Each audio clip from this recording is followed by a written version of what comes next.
আমি মোহাম্মদ গোলাম মুর্তজা মোল্লা, ডুমকি উপজেলা কৃষক দলের যুগ্ম আহ্বায়ক এবং 5 মার্চ 2022 বিএনপির পার্টি অফিস ভাঙচুর করে সেই মামলা আমি এই নভেম্বরে, তারিখটা সঠিক স্মরণ নাই, নভেম্বরে আমি বাদী হয়ে এই মামলা দায়ের করি।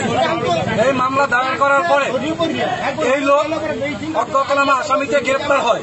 গ্রেপ্তার হওয়ার পরে সে জামিনে বের হওয়ার পরে বাজারে বসে আমাকে অকথ্য ভাষায় গালাগাল করে, অকথ্য ভাষায় গালাগাল করে এবং সে আমার বাবা মাওলানা একেএম আব্দুল লতিফ তাকে ফোন দিয়ে, আমি একটা জিডিও করছি, একটি ফোন দিয়া তাকে দিয়ে হুমকি দেয় মামলা প্রত্যাহার করার জন্য এবং তার কাছে পরিচয় আমি কেন যে থাকছি।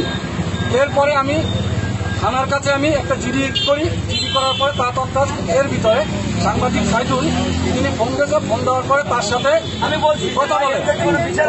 কথা বলার পরে তারপর এখন পর্যন্ত আইন শৃঙ্খলা বাহিনী কোনো ভালোভাবে কোনো পদক্ষেপ নেয়নি। তারা এটা তদন্তধীন আছে, কিন্তু এর ভিতরে আমি আজকে তাকে ওই হাতে পাইয়ে আমি হাতে ধরছি। এখন আমি তাকে থানায় সোপর্দ করবো।